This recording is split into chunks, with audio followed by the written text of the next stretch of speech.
नमस्कार बच्चों। आज अपन कल पढ़ रहे थे अपन प्रतिरक्षी और रक्त समूह और स्वास्थ्य, है ना। आज अपन पढ़ रहे हैं प्रतिजन के बारे में। कल अपन प्रतिजन पढ़ रहे थे। प्रतिजन क्या होता था? बाहरी रोगाणु जो शरीर के अंदर प्रवेश करता है, लेकिन कभी कभी शरीर के अंदर के पदार्थ और कोशिकाएं भी प्रतिजन की तरह काम करने लगती है। शरीर के अंदर के पदार्थ और कोशिकाएं भी कभी कभी प्रतिजन की तरह रिएक्ट करती है। जैसे कि अपने विषाणु को संक्रमित कैंसर जैसी कोशिकाएं या वायरस जैसे कैंसर वाली कोशिकाएं होती है, वो भी एक प्रकार के प्रतिजन ही है जो शरीर के अंदर ही बन जाते हैं। तो प्रतिजन कैसे रिएक्ट करता है, अपन इसके बारे में अध्ययन करेंगे कि प्रतिजन की अभिक्रिया किस प्रकार से होती है। विशिष्ट प्रतिरक्षा में प्रतिजन के विनाश की कार्यविधि 4 चरणों में संपन्न होती है। विशिष्ट प्रतिरक्षा में प्रतिजन यानी रोगाणु, प्रतिजन मतलब रोगाणु, उसके विनाश की जो क्रियाविधि है वो 4 चरणों में पूरी होती है। पहला है अंतर्निहित प्रतिजन या बाह्य प्रतिजन में विभेद करना। जैसे ही अपने रोगाणु शरीर में प्रवेश करता है तो जो प्रतिरक्षी कोशिका होती है वो कि ये देखती है कि ये प्रतिजन जो है वो अंदर ही नहीं बना हुआ है या बाहर से प्रवेश करा है, ये इस बात का डिफरेंशिएशन करती है। उसके बाद सेकंड नंबर पे अगर वो बाह्य प्रतिजन है, तो उसके ऊपर व्याप्त एंटीजन निर्धारकों की संरचना के अनुसार, मैंने आपको बताया था कि पूरा प्रतिजन रिएक्ट नहीं करता। पूरे प्रतिजन पर कुछ विशिष्ट स्थल होते हैं जो प्रतिरक्षी से क्रिया करते हैं, तो उनको बोलते थे एंटीजन निर्धारक स्थल। इनकी संरचना के अनुसार जो हमारी बी लसिका कोशिकाएं होती है, जब आप पढ़ोगे WBC के बारे में श्वेत रक्त कणिकाओं में, तो बी लसिका कोशिकाएं जो होती है वो सक्रिय हो जाती है। वो देखकर कि प्रतिजन में विभेद, तो फर्स्ट नंबर पे सबसे पहले उसको प्रतिजन का विभेद करना है कि वो आंतरिक है या बाह्य।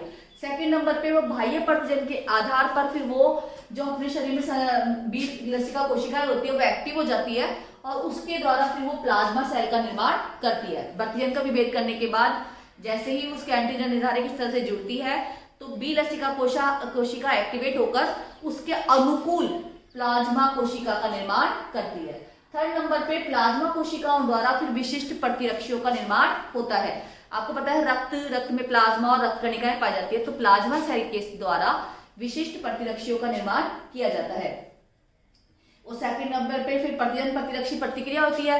प्रतिरक्षी बन जाएगा तो प्रतिजन और प्रतिरक्षी के बीच में क्रिया होगी और प्रतिजन का विनाश हो जाएगा। इस प्रकार 4 चरणों में पूरी प्रक्रिया संपन्न होती है। देखो फर्स्ट ध्यान सुनो कि प्रतिजन का विभेद करा जाता है कि ये आंतरिक प्रतिजन है या बाह्य है। अगर बाह्य प्रतिजन है तो उसके अनुकूल बी लसिका कोशिकाएं जो एक्टिवेट होकर प्लाज्मा सेल का निर्माण करती है। प्लाज्मा सेल जो होती है वो विशिष्ट एंटीबॉडी को बनाती है और एंटीबॉडी जो है फिर उनके और मतलब प्रतिरक्षी और प्रतिजन के बीच में अनुक्रिया होती है और फलस्वरूप प्रतिजन विनाश हो जाता है। इस प्रकार प्रतिजन की क्रिया संपूर्ण होती है। अब अपन पढ़ेंगे प्रतिरक्षी के बारे में। प्रतिरक्षी क्या है? प्रतिरक्षा आपने बोला कि प्रतिजन वो होते थे जो ऐसे रोगाणु जो शरीर में प्रवेश करके प्रतिरक्षी के निर्माण को प्रेरित करते थे। तो प्रतिरक्षी क्या होते हैं?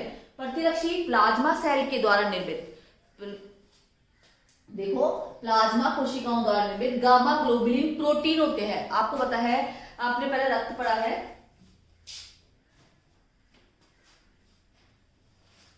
मैंने आपको बताया है। मान लो रक्त का अपन पढ़ेंगे दोबारा, और रक्त के 2 प्रकार होते थे, उसमें प्लाज्मा होता था और एक कणिकीय भाग होता था। प्लाज्मा और कणिकीय। तो प्लाज्मा पे जब अपन ने पढ़ा था तो इसमें 4 प्रकार के पदार्थ मिलते थे अपन को। क्या क्या मिलता था? एल्बुमिन, ग्लोबुलिन और फाइब्रिनोजन और प्रोथ्रोम्बिन, इस प्रकार की प्रोटीन पाई जाती थी। उसमें से मुख्य रूप से होती थी ग्लोबिन प्रोटीन। ग्लोबुलिन प्रोटीन का काम होता था प्रतिरक्षी का निर्माण करना। तो प्रतिरक्षी क्या है? एक प्रकार की गामा ग्लोबुलिन प्रोटीन है। प्रतिरक्षी क्या है? एक प्रकार की गामा ग्लोबुलिन प्रोटीन है। इसको इम्यूनोग्लोबुलिन भी कहते हैं, इम्यूनोग्लोबुलिन भी कहते हैं।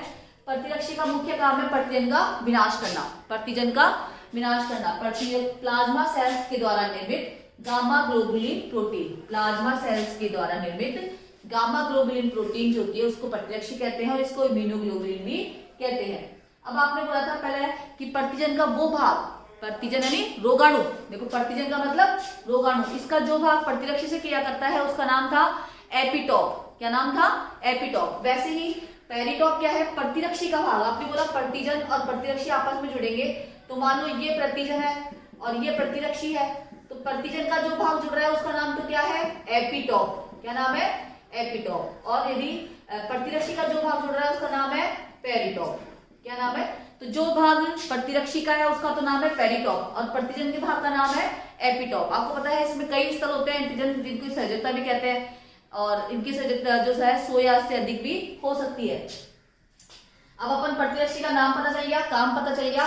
प्रतिरक्षी गामा ग्लोबुलिन प्रोटीन है और यह प्रतिरक्षी का वो भाग जो प्रतिजन से क्रिया करता है उसे पेरिटॉप कहते हैं। अब है प्रतिरक्षी की संरचना। प्रतिरक्षी की संरचना अंग्रेजी के वाई अक्षर की तरह होती है, अंग्रेजी के वाई अक्षर की तरह होती है। इसमें दो श्रृंखलाएं होती है, एक भारी और एक हल्की। भारी श्रृंखला को बोलते हैं हैवी, जनरल सी बात है तो एच से, और हल्की श्रृंखला होती है उसको लाइट यानी एल से रिप्रेजेंट करते हैं। भारी और हल्की श्रृंखला, अब चूंकि भारी श्रृंखला में एमिनो एसिड ज्यादा होंगे, जनरल सी बात है, और हल्की में कम होंगे, क्योंकि प्रोटीन जो है वो एमिनो एसिड से बनते हैं। प्रोटीन किससे बनते हैं? एमिनो एसिड से।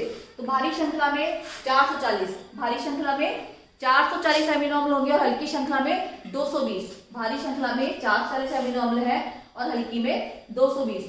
अब H और L दोनों श्रृंखलाएं मिलकर एक द्विलक का निर्माण कर लेती है। चूंकि एक तो H वाला पार्ट जुड़ेगा, एक L का जुड़ेगा, तो दोनों मिलकर एक डायमर बन जाएगी, तो उसको बोलते हैं एक द्विलक का निर्माण कर लेती है।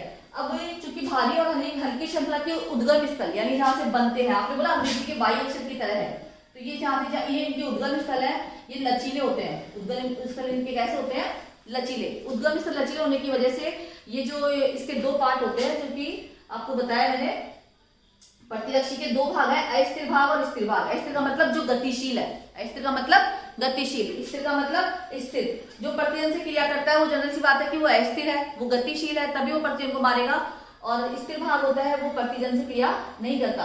पर अस्थिर भाग जो होता है वो अमोनिया अंश की तरह होता है, उसके एमीन अंश की तरह, इसकी तरफ एमीन, इसको एफ ए बी से रिप्रेजेंट करते हैं। इसी प्रकार स्थिर भाग होता है वो COOH भाग की तरफ होता है, इसको एफ सी से रिप्रेजेंट करते हैं। ठीक है, इस प्रकार आपने देखा ये एमिनो अम्ल की हल्की और भारी श्रृंखलाएं।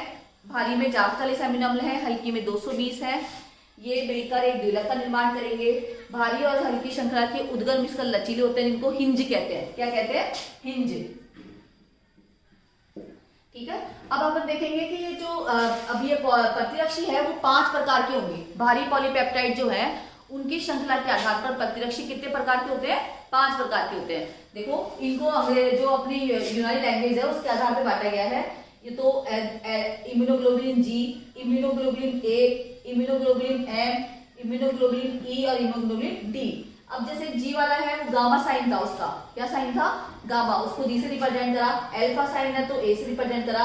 म्यू साइन है तो एम से, एप्सिलॉन है तो ई से, और डेल्टा साइन है तो डी से। इसको याद करने का तरीका है GAMED, गैम्ड। गैम्ड इम्यूनो जी, ये प्रतिरक्षी जी है, ये प्रतिरक्षी ए, ये प्रतिरक्षी एम, ये प्रतिरक्षी ई और प्रतिरक्षी डी। अब आपको देखना है कि जो जी वाली प्रतिरक्षी है इसकी मात्रा सर्वाधिक पाई जाती है। सर्वाधिक पाई जाने वाली प्रतिरक्षी कौन सी है? जी, और इसको गामा से रिप्रेजेंट करते हैं। ठीक है, और चूंकि ये कैसी होती है? मोनोमेरिक होती है ये सब। बस एक आपको ध्यान रखना है कि इम्यूनोग्लोबुलिन ए डाइमेरिक है यानी द्विलक टाइप की है, और ये जो IgM है वो पेंटामेरिक है, बाकी सब एकलक होती है। अब अपन देखेंगे आवल को पार करके यानी प्लेसेंटा को पार करके, जब बच्चा भ्रूण में होता है तो प्लेसेंटा को पार करने वाली और फिर माता बच्चे तक जाने वाली जो प्रतिरक्षी है उसका नाम है इम्यूनोग्लोबुलिन जी। ध्यान रखना है, एकमात्र प्रतिरक्षी जो प्लेसेंटा को पार करके भ्रूण में पहुंच जाती है वो है इम्यूनोग्लोबुलिन जी। फिर मां के दूध में पाया जाने वाला है इम्यूनोग्लोबुलिन ए। सर्वाधिक मिलने वाला और सबसे पहले खोजा गया प्रतिरक्षी है इम्यूनोग्लोबुलिन एम। एलर्जी क्रिया में भाग लेने वाला इम्यूनोग्लोबुलिन ई, और मार्च सेल पे भी मिलने वाला इम्यूनोग्लोबुलिन ई। इस प्रकार 5 प्रकार के प्रतिरक्षी हैं, ये हमारी क्रियाओं को संपन्न करते हैं। ध्यान रखना है आपको, सर्वाधिक मात्रा में पाए जाने वाला और सबसे पहले खोजा कौन सा गया है? एम। और आवल को पार करके भ्रूण में जाने वाला जी, मां के दूध में मिलने वाला ए, प्रतिजन की अनुक्रिया से उत्पादित प्रथम एम हो गया। एलर्जी क्रिया में भाग लेने वाला IgE, मार्च सेल पे मिलने वाला भी IgE है। इस प्रकार ये प्रतिरक्षी बने हैं 5 प्रकार के। और आपको ध्यान रखना है कि प्रतिरक्षी की संरचना में भारी हल्की श्रृंखला है, वाई की आकृति है इसकी। हिंज का क्या काम है? हिंज का काम है कि ये दोनों स्थल जहाँ पे लचीले होते हैं ये आपस में जुड़कर उद्गम स्थल है जिससे कि ये प्रतिजन प्रतिरक्षी से क्रिया कर पाता है। ठीक है, नमस्कार।